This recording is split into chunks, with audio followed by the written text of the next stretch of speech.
Welcome back. For more on our top stories and others, please visit our website, channelstv.com and youtube.com/channelsweb. You can also watch us on the go on your mobile device. Log on to m.channelstv.com or download the Channels TV app for Android, iOS and Windows phones from their respective stores. Well, having the Channels TV and Channels 24 app will give you access to news and updates. You also have the Eyewitness feature, so you too can be part of the news. Just install the app, then tap and swipe to reveal the Eyewitness menu and follow the instructions to share those pictures, videos or news of happenings around you. And now to take a look at the situation in the northeast, especially in Borno State, I am now joined on News Across Nigeria by the former chairman of the state's Emergency Management Agency, Mr. Grema Tarab. Mr. Tarab, you're welcome to News Across Nigeria. Thank you very much. Now, today's attack on the University of Maiduguri, well, the campus, is apparently the first ever in that institution. Are we losing our grip in the war against terrorism? No, in fact, it is a terrifying moment to the university community and the academic society. It is extremely traumatizing to the students that are writing exams today. Exams have been going on. In fact, the exams have been suspended today, and the university is about to make a statement when the exams will continue. Today's attack is that of a desperate measure by the insurgents to show a situation where they don't want to give up. And as I'm talking to you now, the situation is far much more better than before. And you can say that for certain. Yeah. When you say situation, what situation are you talking about? Before it has been long for us in Maiduguri or Borno State, where we experience bomb blast in the early morning hours of a day. So now we have experienced this for a very long time, and today is taking place in the University of Maiduguri. So the towns and the villages that have been rescued by Nigerian Army are turning out to be safer than before. But that is why I'm saying the situation has improved. Okay, another thing that one would wonder, why a 7-year-old boy? I mean, what is really happening? Yeah, it's so unfortunate. The victims of suicide bombers are most of them female and children.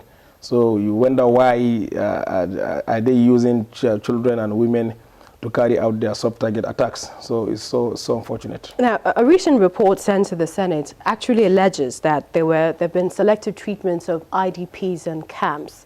Can you confirm this? Selective treatment? Yes. Well, what I know is that the government at all levels are trying their best to supply food items as relief materials to the IDPs in order to bring succor to them. But the real essence of the matter is that the IDPs hardly get what they have been supplied. And that's the big question. Why? Well, it is indeed a big question, because you can recall there was a time when a video went viral on the social media that Nema bags were rebagged into Dangote empty sacks to be taken to the market for selling purposes. And the president sometimes asked the security agencies to investigate the matter on who to arrest the culprits and to be brought to book.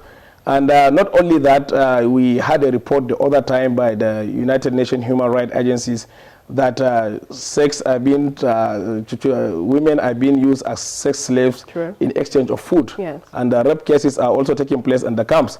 So there are serious issues of diversion and mismanagement in the camp. That is why the IDPs don't get the end result of the relief materials being taken to them by various donor agencies and government agencies as well.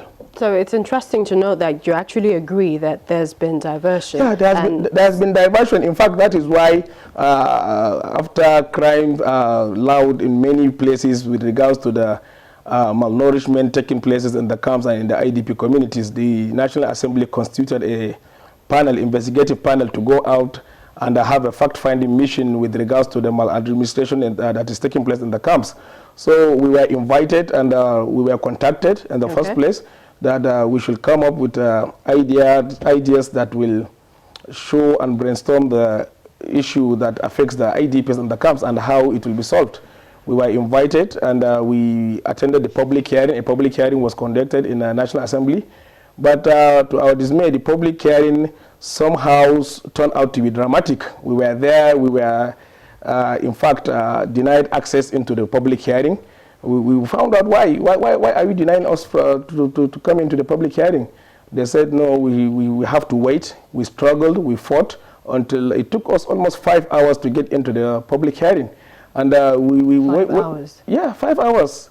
We were denied access. And to our surprise, nobody from Borno State is being represented there, with neither the government agencies or the 3 senators from Borno State or the 10 House of Representative members. Nobody attended that public hearing, and no government agency from Borno State attended that public hearing. We were there, we told them the problems that is going on in the camps. The IDPs hardly eat a meal a day. This situation where IDPs get 25 kg of rice for family of 10. One bag of 25 kg for family of 10. And thereafter, you see, this is given to them to take them up to a month. So you find out it only lasts for a week or 2. In your opinion, without condiment, without firewood, these without shortfalls, government needs to do more. They're not doing enough. Yeah. And the most disappointing aspect is the outcome of the public hearing. They never captured what we've given them. They were busy castigating blame on the federal government about cutting grass in IDP camps. There wasn't any cutting grass in the IDP camps. So the whole Senate hearing and the public hearing is lopsided.